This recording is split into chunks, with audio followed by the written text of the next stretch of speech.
Sagna les mouvements citoyens société civile ñoom abu ñoo nekk léegi à la remorque de nos syndicats et des partis politiques ndax ni d'accord nga grand bi ci déclin boobu ñu constaté. mais DER bu muy commencé du Sénégal aux États-Unis il faut voir qui est président boo demee France il faut voir qui est président c'est dans le monde. boo demee Italie boo dem fu ne ce ne sont plus ay nit yoo xamante ni issus de partis politiques. ñooy jël classique ñooy jël ça c'est fini ça d'abord le monde. il y a eu benn bouleversement une révolution sociétale qui s'est produite avec la digitalisation qui a tout changé. toutes les 30 minutes il y a une connaissance nouvelle sur terre. loolu nga bëgg a toog di dox ak lu passé mais tu perds ton temps. ba pare tam mu am benn affaire boo xamante ne mooy grand Pape Samba j'ai beaucoup de plaisir à partager le plateau avec toi mooy 300 partis politiques idéologie alimentaire fu mu jëm.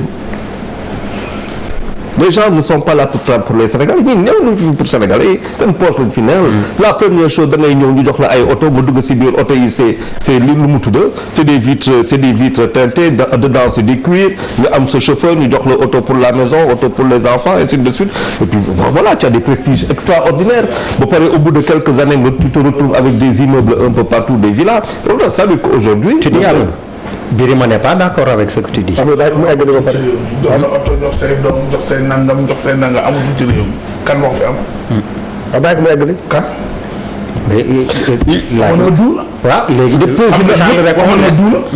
le président de la République si boppam man waxuma ko moo ko waxal boppam. 300 milliards et quelques si oto c'est pas possible du moo ko fi wax. oui ça c'est man waxuma ko. je ne l'invente rien. c'est vrai man les faits. je suis un journaliste. non waxuma loolu mu wax. ok attention li ma leen di wóor na bu ma kenn waxal lu ma waxul bas mi nga jox nit oto vitre teintée jox oto pour ay doomam jox ko pour nangam jox ma ne loolu amatul ci réew mi loolu laa dindi man man nga may la wax ma kan la. ok donc. ma xam nga la diw la kan la. affaire bi du ñun ñaar Birima affaire bi du ñun ñaar affaire bi am nga ministre am nga fii et je l'ai toujours dit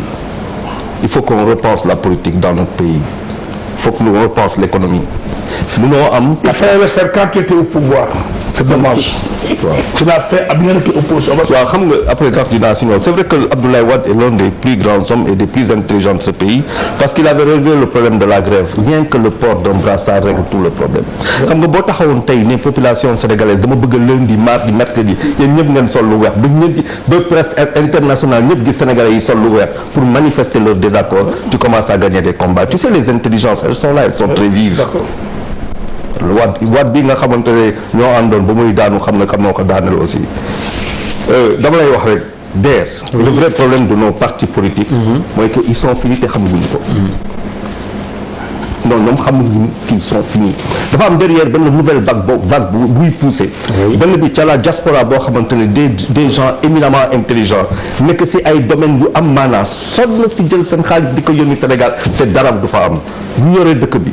c'est pas l'économie de ce pays moo yor dëkk bi ce sont les 4000 les 3000 milliards qui rentrent par an dont 1000 et quelques milliards par le service normal de transfert les banques et ainsi de suite beneen bi underground muy 4000 loolu moo yor dëkk bi ñooñu ils sont fatigués. ba pare mu nekk une deuxième ou troisième génération qui ne se sent plus tellement sénégalaise parce que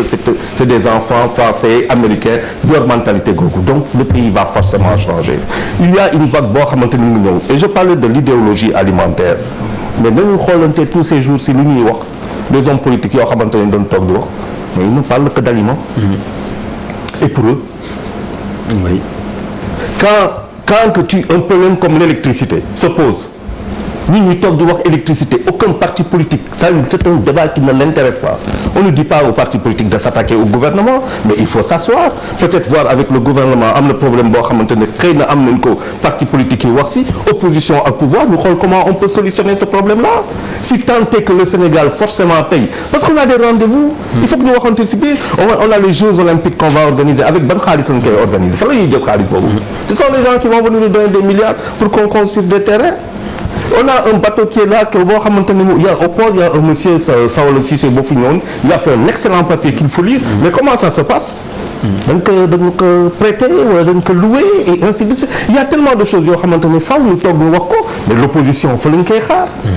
l'opposition on attend sur des questions économiques très très très fortes est-ce que les politiques prises par le président de la République par rapport ay ay orientation économique ay defar ay construction infrastructure est-ce que loolu dañ ko soxla.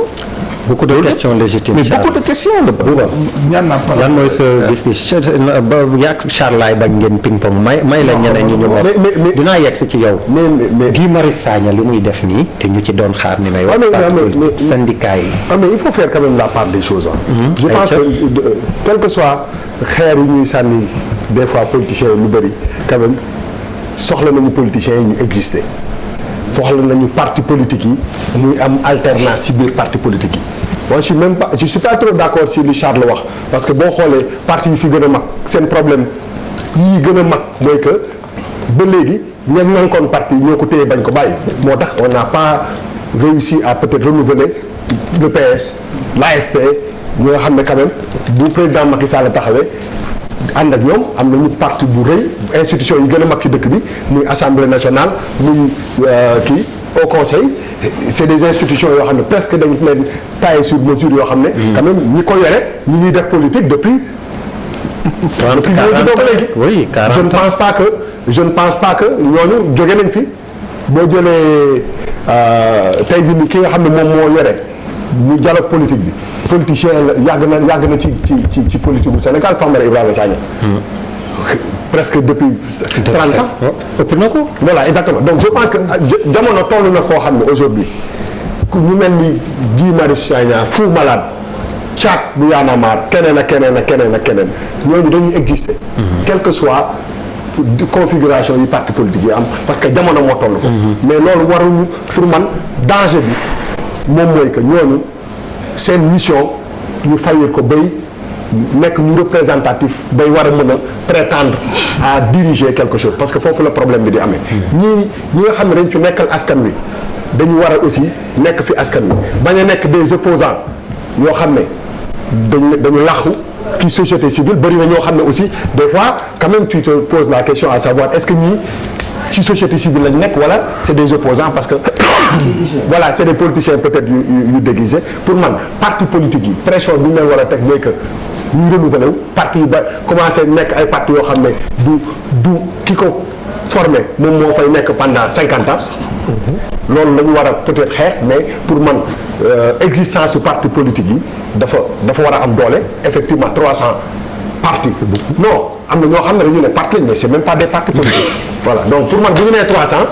da ngay génne 4 wala 5 yoo xam ne ñooy vrai parti politique ñi ci des ñëpp boo moytu mën ak papis mi bu ñu boole woon ay mbooloo ñoo leen ëpp donc ñooñu am na ñu récépissé mais c'est vraiment pas des partis politiques donc 300 yi bëri na mais en réalité ñi nga xam ne ñoom ñoo le parti socialiste mooy parti bi fi gën a yàgg mais dafa war a dund mais li war a dundal parti socialiste dañ ko war a ñun dañ ci war a nekk le PDS dafa war a dund mais liy dundal PDS dañ ci war a nekk mais bu dee Moustapha président Moustapha Niasse bu dee Aminata Mbengue Ndiaye bu dee président Abdoulaye Wade ba léegi ñoom ñooy nekk di téye sooklu parti yi gën a mag ci Sénégal mais ça pose un problème parti yi renouvelé wu te képp ñëpp ñu fa nekkoon nekk ñu am ambition nekk de potentiel leader gis ngeen li ci arrivé donc finalement on refuse au parti politique ñu développé wu donc li Charles doon wax ok xeex bi ci tali bi baax na mais si biir politique bi alternance boobu gars yi dañ ci taxaw nekkul moo indi problème yu bëri bu gàkku demee def Khalifa Sall dem ak keneen est-ce que si biir parti yooyu bu amoon li ñu bëgg dëggantaan te ces gens là quand même mënoon nañu peut-être jël relais bi et ñi nekk ci kanam bu ñu leen bàyyi ñu dem loolu mooy problème fondamental et on a besoin de ces partis politiques là parce que am na ñoo xam ne aussi quand même politique la ñuy def te politique yooyu bu ñu leen ci dindi ne bon ok Guy Marius Sagna ok jàpp nañ ko ñaari yoon ñetti yoon gars yi am nañ sympathie après on commence à penser que moom moo war a xëcc les politiciens vers ça man ce truc de l'électricité la man politiciens yi intéressé wuñu ma ci sax sénégalais yi ko war a gàddu wuñ ko sax ni ñu ko war a gàddoo dañ waxante dëgg aussi ñun aussi dañoo war a xaw a xoolaat suñu bopp gars yi bu ñu amee problème liñ ci war a def duñ ko ci def parce que il faut pas ñu jiital gars yi rek ñu dem taxaw def marche ñun ñu toog suñu biir kër yi naan d'accord ñun aussi la ñu war a def defuñu ko Sénégalais yi la ñu war a def defuñu ko parce que bu fekkoon ni problème électricité bi metti na leen dëggantaan tu vas voir 500 000 personnes ci biti am na ñoo xam ne seen buntu kër lañ nar a toog takk ay brassard bu Sénégal di football fii dañuy dem final coupe d'Afrique boo génnee ci biti xam ne Sénégal mu ngi final coupe d'Afrique parce que ñor na leen mais lu leen ñorul c'est bien beau bu du toog fii di wax ni dugg na fii te jaralu ko mu taal otom wala mu sol dàllam dem taxaw ne lii d'accord. Alors avant Pape Djibril donc Birima vas-y. xam nga man j'ai pas compris li ngeen di wax quoi da leen bu leen jàppee ne Sénégal yi libre ñooy ndax seen bopp Sénégal yi ay Sénégalais sont libres pourquoi vous ngeen bëgg a gëmloo Sénégal yi dañoo contre 100% amul kuy nangu yokk mais Sénégal mën na compréhension envers le président de la République nangu leen loolu Sénégal yi aussi Macky Sall mën nga ko waxal lu ne nañ teg Abdou Diouf teg Abdoulaye Wade teg Macky Sall génn Senghor parce que fekkee ma joxe moom si wax ñu teg leen. mun a wax si Senghor parce que fekkee ma nguuram. xaw ma ci dara li ma xam ñi ma fekk laa wax. ñii ma fekk nañu wax devant les Sénégal teg leen ne leen yéen ñetti ñi kan moo ëpp loo yokk ay daara ci réew mi ndax Macky Sall da jël deuxième sax Sénégal yi toog est-ce que réfléchir noonu oui pourquoi ngeen koy xeeb la réflexion des Sénégalais. comme quoi yéen yéenay guerrier de la République comme quoi vous êtes les intérêts de la République vous êtes kii non même ma eggal doguma la bàyyi ma eggal ay say argument yi taxaw waaw doguma la sa yow la sa argument tege bi kaay na ñëpp génn kenn génnul non waxuma la ñëpp génn dama ne bu leen ñoroon dinañ taxaw loolu ñu yow mi yaa commencé déformer samay propos dama ne waxuma bu déformer samay propos voilà dama ne Sénégalais bu leen ñoroon dinañ taxaw est-ce qu'on n'est pas en train de parler de la même chose est-ce que